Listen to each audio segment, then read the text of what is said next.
Hey, everybody, welcome to another episode of the Build Your Team Show. As always, I am your host, Atiba, and I've got a special guest today, Rachel Lee, who's going to share with us some stuff. Now, first off, y'all will see she is flat out amazing. Not only is she award-winning, she's one of those people who they've won awards not just because they were the only one who entered the award, right? And they won it by default. She's won awards because of the amazing work that she has done for her clients over the years. And it wasn't just her, it was her and her team. And we're going to dive in today and talk about some of that. And as always, Build Your Team is brought to you by Client Attraction Pros. Hey, it's time that you become the thought leader of your industry, and we're going to help you do that and make it fast, easy, and fun.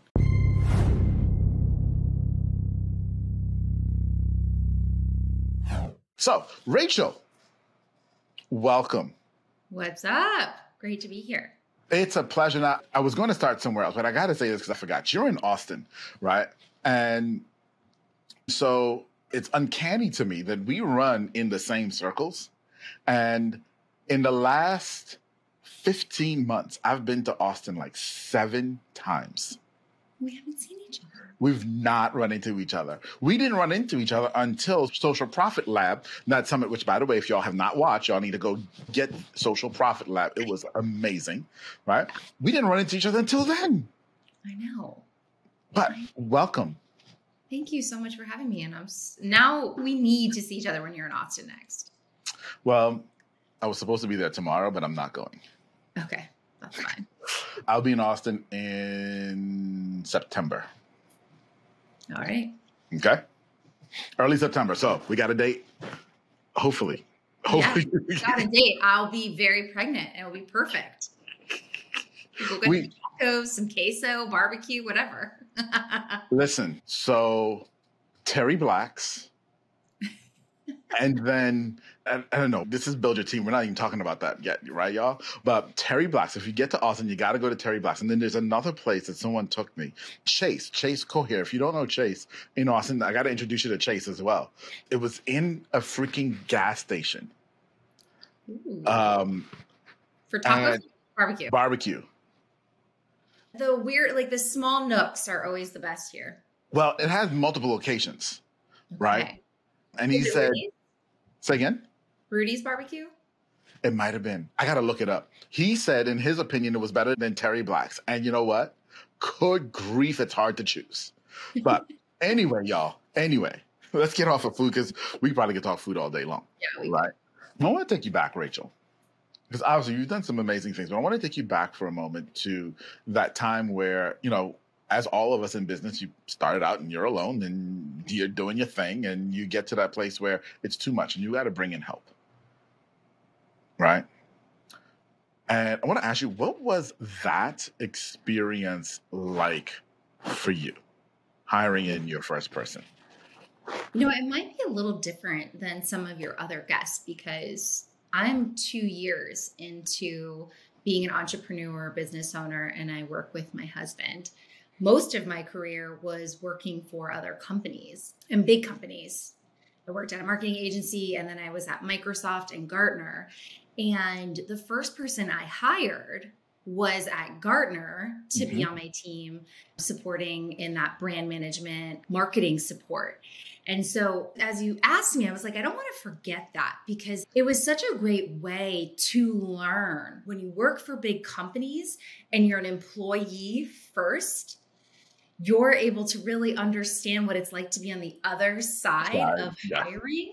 Yeah. And my goodness, Atiba, with going through the MBA, the amount of interviews I have done at companies, like you'd have to count on so many hands. So being able to hire at a big company like Gartner, right, with hundreds, over thousands of employees across the globe, and being able to see the way in which we were able to look for somebody's talent, right? There were certain values that Gartner had, and being able to ask questions around those values was such a helpful piece of the process, right? To really say, can this person do the job, but do they fit with the mission of our company?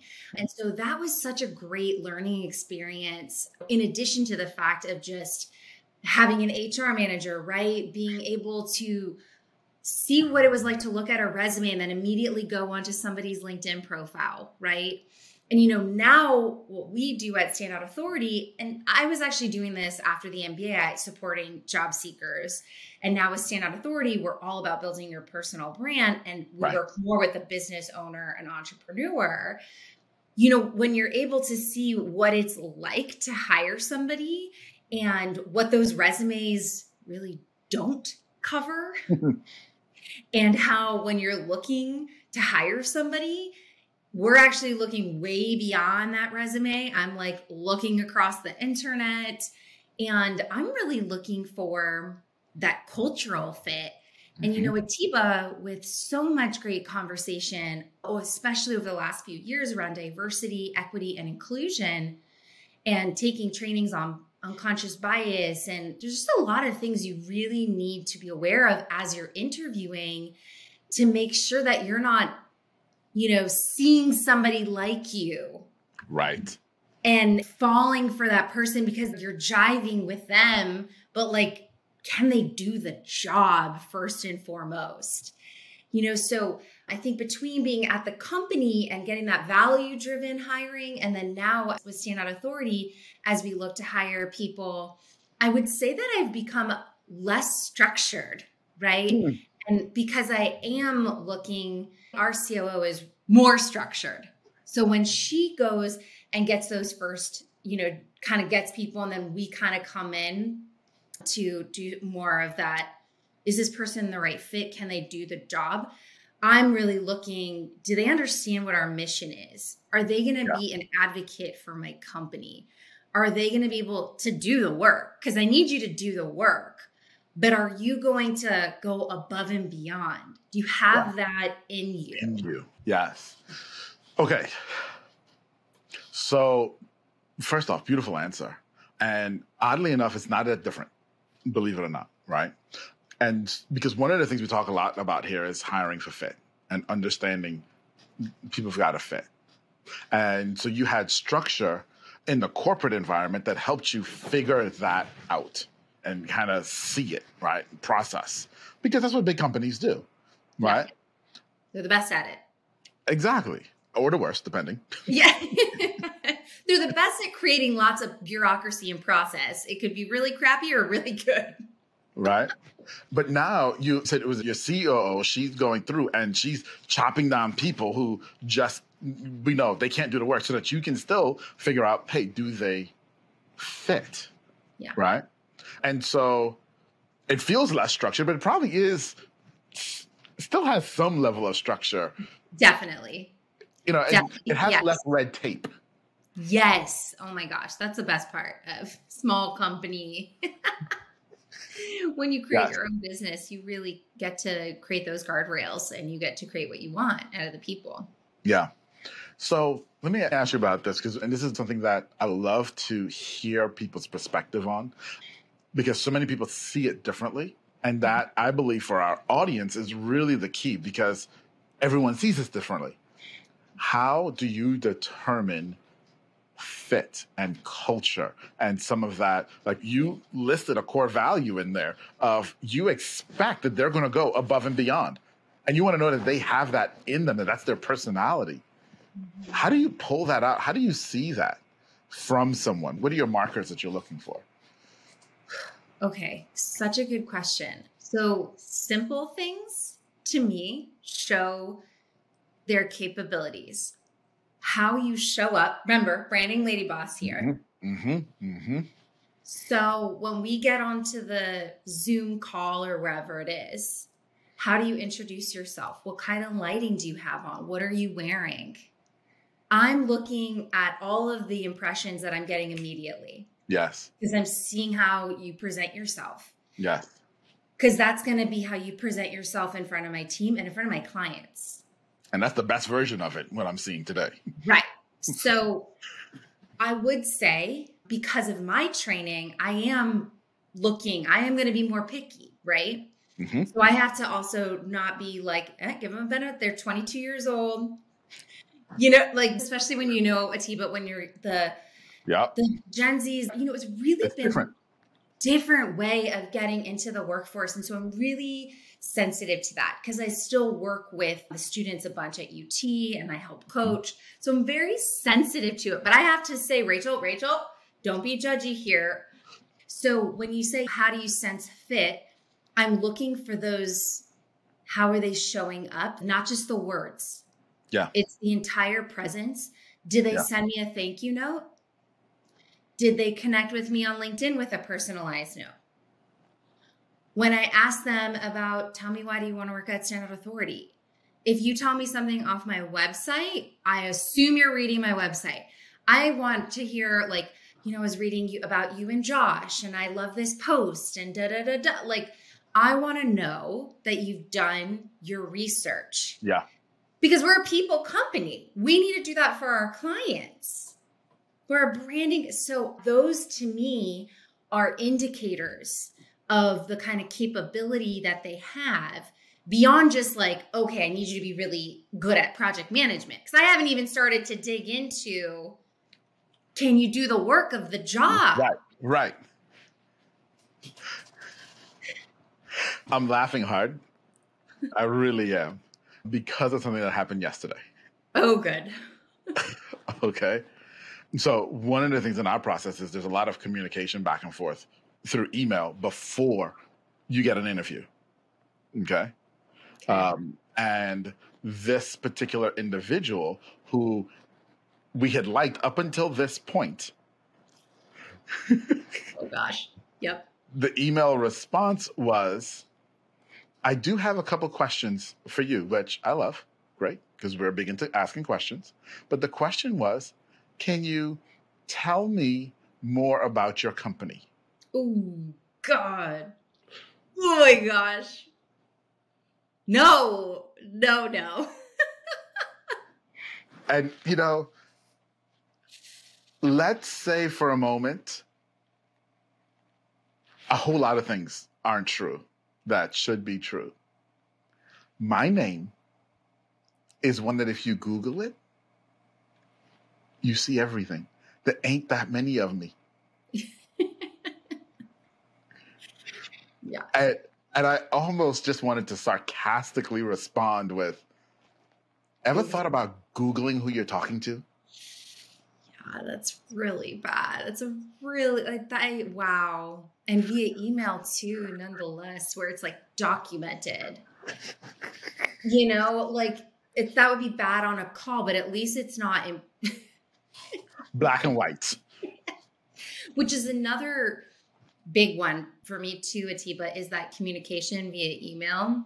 Mm-hmm. So much of what I'm hearing, because as I do support the college, is that the younger, newer generation doesn't know how to communicate via email. They're getting into the work, like my friends who are like, just how do you construct a proper email? How do you ask questions? So yeah, you're right. Like in that interview, that whole process, like every piece is a point of critique. It is. And so let's keep going down that line, because here's the next side that we're facing is we're getting ChatGPT responses. Oh my God. Wow. Yes. Bad? You could totally tell? So oh my gosh. We have the few who forget, because we realize that we're starting wording questions differently, right? Who don't even read what was produced. And in there was, I'm a chat assistant, AI chat box, and I cannot answer personal questions. And they send that to us. And they're just like, thank you very much. So sloppy. Right? What we've gotten to doing there is really working at the questions, because there's some that they're going to be able to put into ChatGPT and there's no way around it.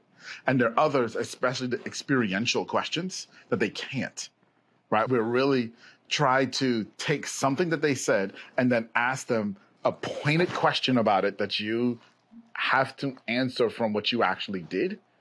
Yeah. And then we're looking at comparing the writing style. Hmm. Like, is this written really well and this one not so well? Interesting.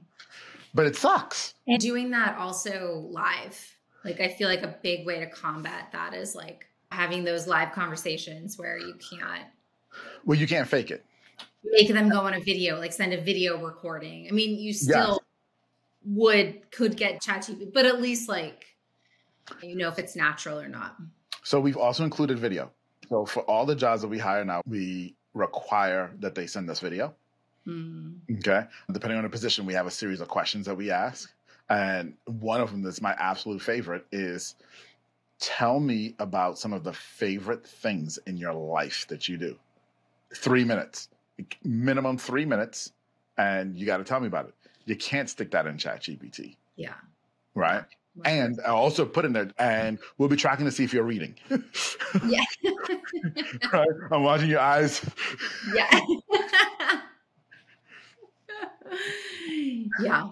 You know, I'm watching your eyes to see, are you thinking while you're talking? So I know you're not reading, you know. But it's like, yeah, we're in this day and age now where we've got to play these games. Yeah. Right? So how do we deal with that? Like, have y'all started seeing that at all yet? No, not yet. But my content lead, he actually would be the better person to like specifically around, you know, ChatGPT, because we have kind of a rotating content team. They're more project based, you know, they're not full time, but we have writers that come in, we're paying them for X amount. And we do find that, you know, there's more churn on that, right? Because we're looking for a specific need and we have a specific process that they must follow. And we do use AI. So thank you for asking, because I'm going to ask them. What I do know is in our experience, specifically when it comes to just content writing and that area of hiring, really being able to ask for, this is where the GBT or whatever becomes like asking for examples and pressing on seeing skill set before you hire, and doing so in a way where, you know, they aren't getting an extra, like tons of support has been really important in hiring, you know, when it comes to that creative and content writing piece. And it's hard. It's getting harder, but the experience has helped us, asking about questions about experience. And then I annoy them when they actually do get on Zoom, because if they get on Zoom with any of us, we ask them the same questions again. Ooh, that's a good one. Okay. We might phrase it slightly differently, right? So part of it is we want to see, I want you to tell me, well, you know, we talked about this in the email. I want you to tell me that. Because now I know you're paying attention. That's very smart. And then am I getting the same answer? Yeah. I love that. You're giving me ideas, so thank you. This is one of the beauties of this show, is we've got to share these things. And that's the point. Like, I want, and you want, everyone who's listening to understand the same wind is blowing on all of us when it comes to hiring, managing teams, et cetera, et cetera. And we need to learn from each other. None of us have it all figured out. And it's changing so rapidly that we've got to keep talking and learning to keep getting better. Yeah. And I mean, the hiring process is just one piece of it. I think that the hardest part is keeping people engaged. I mean, that to me is like the hardest part. So let's go there. All right. Yeah. We made it. You're hired. And for a lot of people, the hiring process is kind of like the engagement process before you get married. You put all of this work into the day. And then now we're married, and it's like, what do you mean you're going to sleep in the bed with me?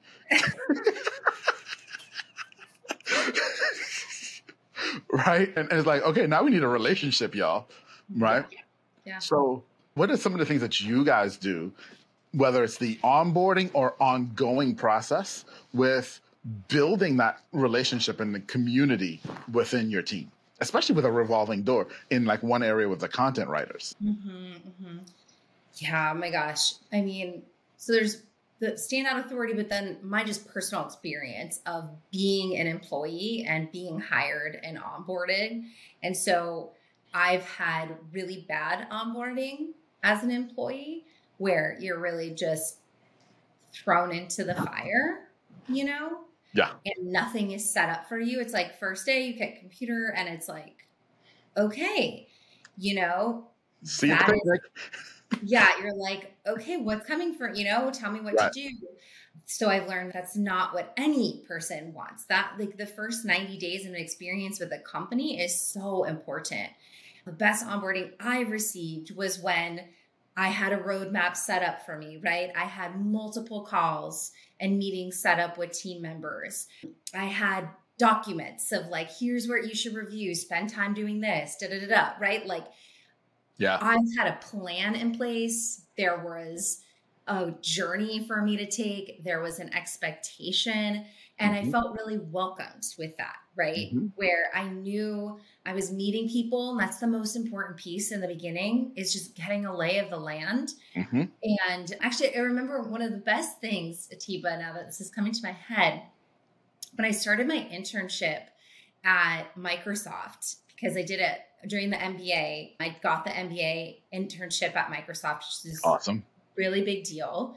Yeah. Very, hard to get that internship.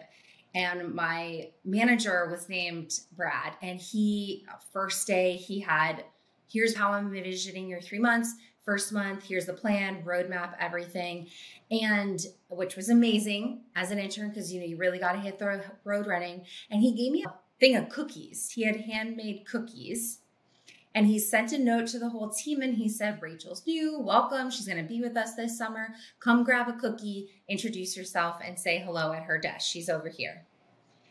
And it was such a, obviously now we're in a remote work world, right? So what would be the online version of that? But it was such a taking the pressure off of me as an intern where it's scary. You're building these relationships. Right. And you had the cookie. I had the cookie. And it was such a friendly, great way to meet my team.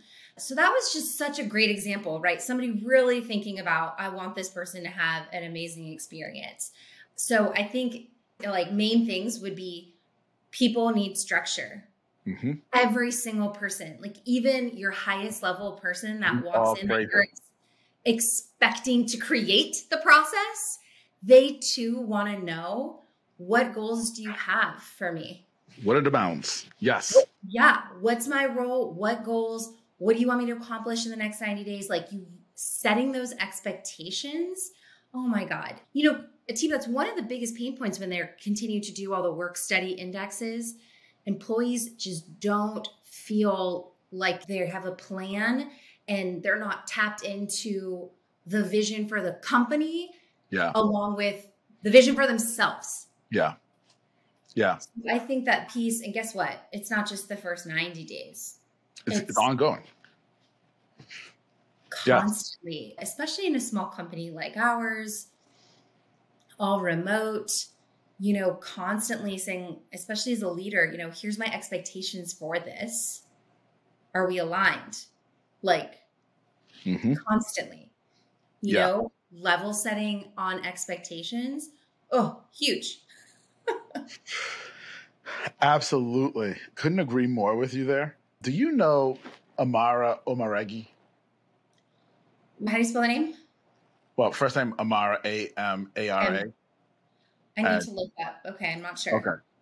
So once again, pretty sure she's in Austin right now because I was supposed to be there with her right now that I'm not. Amara introduced me to a concept a couple of years ago, which we've been working to implement ourselves, and it's taken a while, right? And along the path of where you are, which is the position Ascension matrix.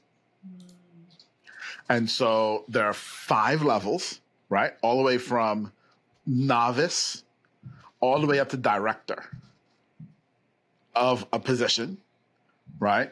So those are your rows. And then you have the columns, which are the skill sets, soft and hard, that you need in order to ascend.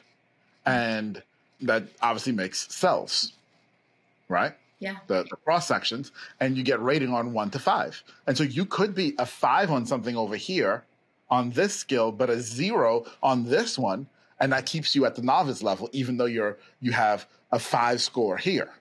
Yes. Right? Because your novice of this needs to come up, whatever it may be. Yeah. Right? And it's taken us a long time to implement, but it's given, to your point, such clarity of, okay, now I know clearly where I am. Yeah. We can talk about where I want to go and what needs to change in order for me to get there. Yes. Now I got a plan. Yes. That's huge. I want to see that. I actually want to, I want to check that out. Yeah, it's a beautiful thing. Yeah. And, that's really helpful in a promotional kind of conversation or reviews, because so often we go in unprepared, or like, why didn't I get, promoted or whatever? And it's like, well, here's the expectations that we set. Did I meet them or did I exceed them? Yeah. And if I met all the expectations and exceeded them, why can't I get the promotion? Why, what is it? Where is the gap? Right. And putting that onto your manager or your leader, because like we talked about, things are sometimes very subjective or fit. Yep. But when you have something objective like that, you could push back on people. Yeah. So the way we are going to be using it, and I said it's taken a while. So we just got to the place where our largest department is mapped. And that took 7 months. Wow.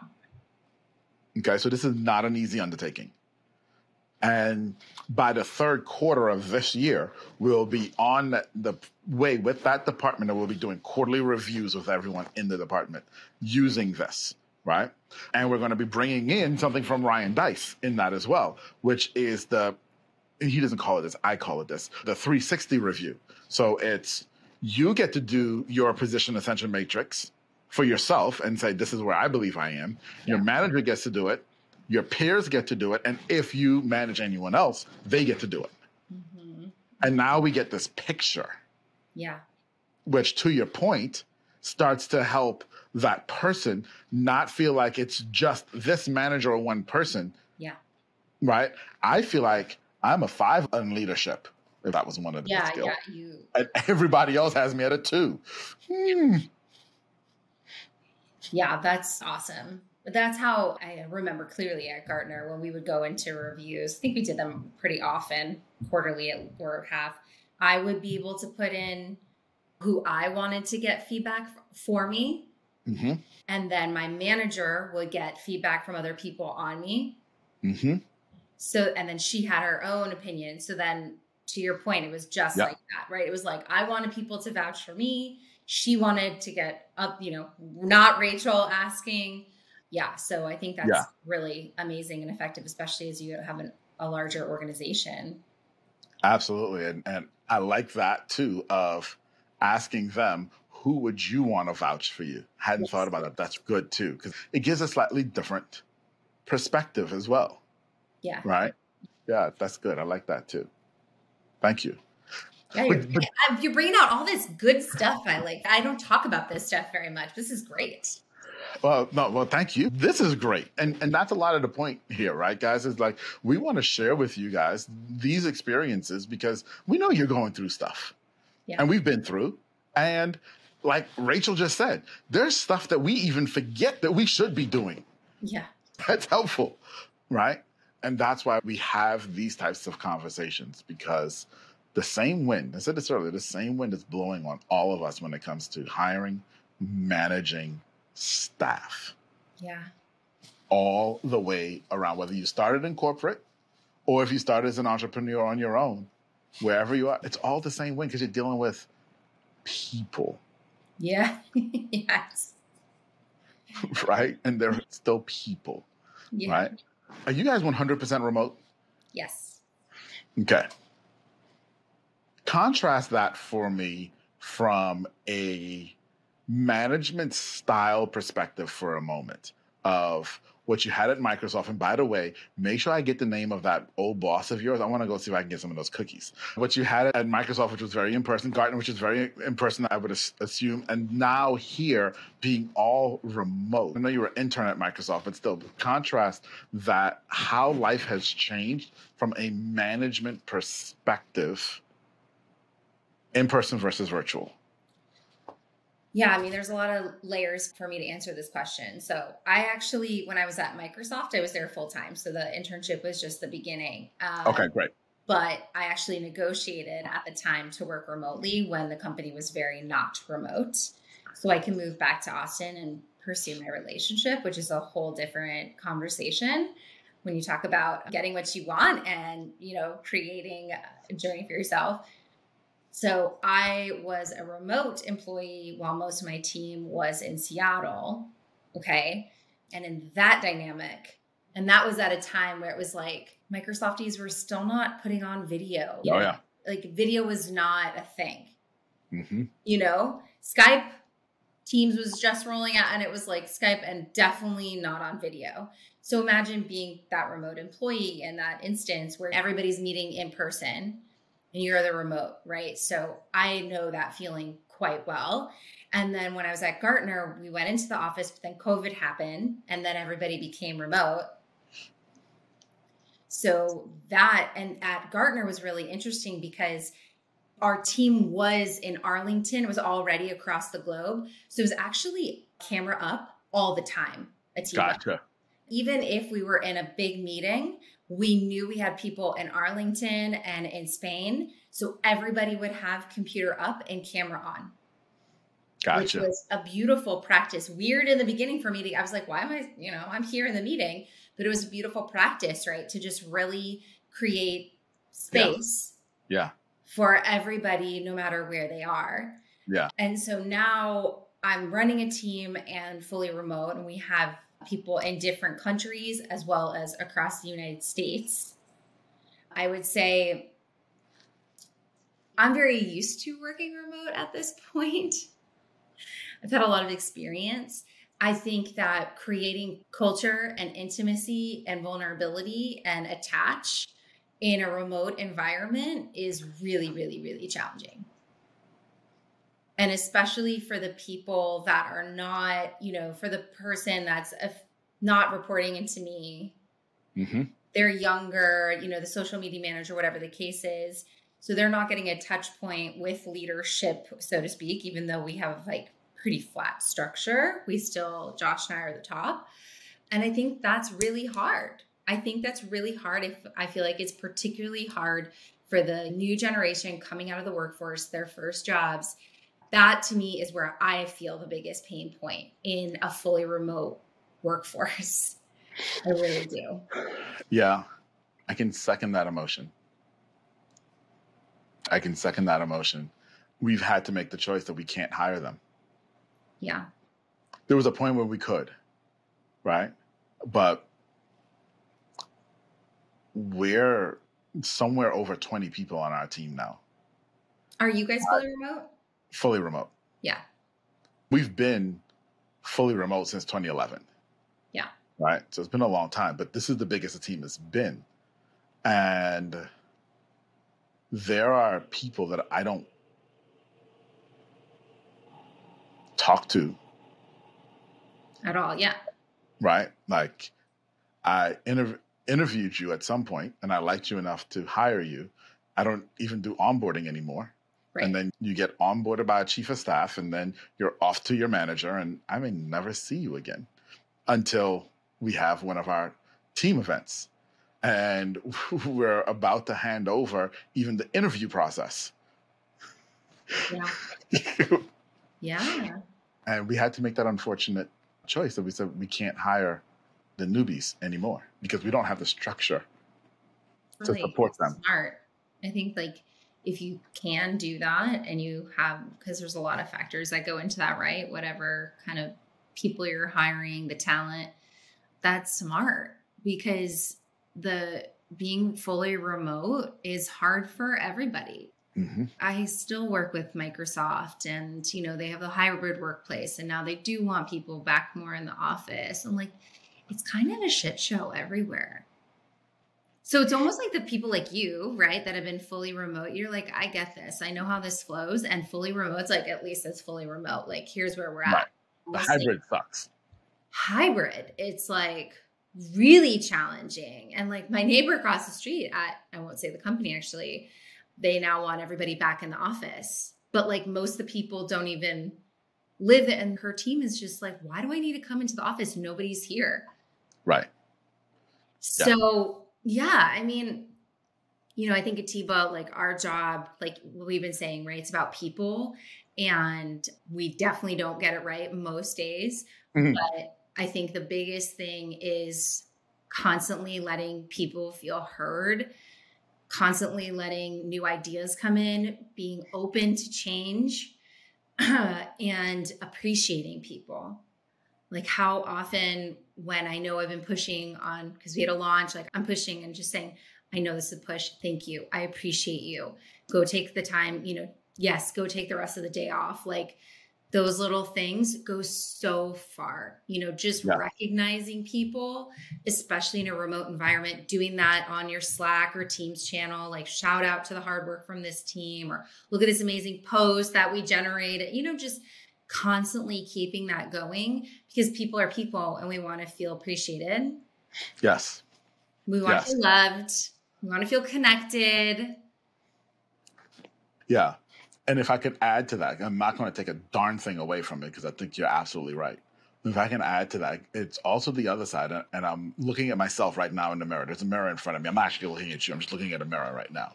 And I can say that one of the things over the last 6 months that I've slacked off on, which I used to be really great at, and it's just because I've been traveling so much, is my excuse. It's not really an excuse, but it's my excuse, is once a week, once every 2 weeks or so, a vision cast. Right? So yeah, you have your communication, your mass communication channels where everyone is in there, right? And it's not just a vision cast for the sake of, I'm just talking once again, but it's a vision cast from the point of view of, hey, this thing happened, which is part of the bigger vision. So we're celebrating, and sometimes not a celebration either, right? Sometimes something went wrong, right? And here's the bigger vision, and we pull it all together, right? To your point about pointing out the things that are going on. You have to do that more deliberately now. Yeah. Right? Yeah. Got to do and tie that all together. And so I've got to get back to my bi-weekly or so vision casting with the team. I love it. And that just encourages me too, right? I think we all need those reminders and new ideas. And I think that's beautiful. Yeah. Rachel, you are absolutely wonderful of a guest. But amazing host. You're the best. Well, thank you. But it's not about me because they need to know who you are. Okay? And so let's make sure we get it right. Who are you? Okay. Okay. What's your favorite barbecue? Okay. What do you do? Who do you serve? And how can people reach you? Okay. I'll make sure I cover all of it, but pregnancy brain, so you get to make sure if I miss anything. So I'm Rachel B. Lee. I am your branding lady boss. I am now the co-owner and CMO of Standout Authority with my husband, Joshua B. Lee. He's the dopamine dealer of LinkedIn. And so we support executives. They tend to be executives, 7+ figure business owners, and more of the solopreneurs with our program in defining your personal brand. What's your narrative? What's your story? Creating really amazing content that engages your followers and attracts your audience, and then convert them not just into clients and opportunities, but into advocates. And we use the power of LinkedIn to execute that vision. And so we will support people one-on-one, done for you. And then we also have our small group Standout Authority experience that we just got going. So it's really for those business professionals, everything that we do in a very established, our goal is to really create a thought leader with influence, not just an influencer. Yes. Who I serve, I think we got those pieces. How to reach you. How to reach me. And I know the barbecue, saving that one. Okay, yeah. Obviously, LinkedIn. LinkedIn is my power platform. So the Rachel B. Lee is my handle across Facebook and Instagram and Twitter and LinkedIn. I don't really TikTok, but I have an account. But LinkedIn, and I love, there's nothing better than getting a personalized invitation. Hey, I listened to the chat with Atiba. I learned this. Like that's makes my day every time. And is also a good tip for you. Never send a blank invite on LinkedIn. Always appreciate and, connect with somebody when you connect with somebody. And then, of course, standoutauthority.com. You'll get tons of information about our services and what we do and what we have going on. And if you're interested in working with us. And then my favorite barbecue, Atiba in Austin, there's a place called Law Barbecue. Okay. Law Barbecue and Valentina's. Valentina's, my gosh, as we started to become a little too popular, much further south. You can get just the barbecue, but also tacos, like barbecue tacos. It's just, so those two places are way to speak my love language. Yeah. Those are the best ones to me. And especially when they sell out and there's lines, even though that's annoying, it's usually because they're the best of the best.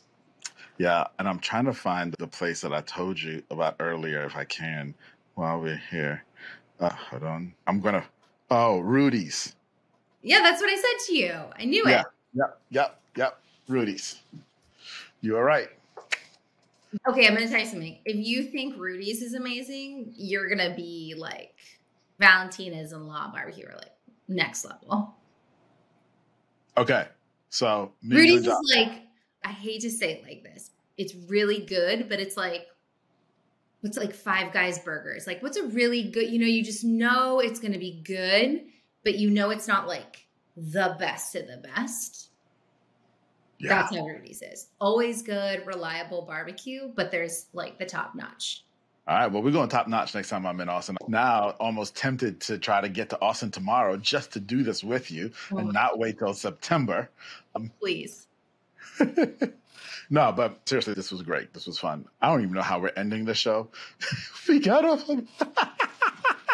Well, we did the barbecue. So, Rachel, thank you so much for being here. Thank you for the barbecue suggestions, but more importantly, thank you for what you shared with everybody and, some of the reminders and the things that we jogged each other's memory on today, because I really know that those are the moments that everyone needs because we're all going through the same thing. So, Rachel, thank you so much for being here. Thank you so much, Tiba. You're amazing. Thanks for having me. Thank you.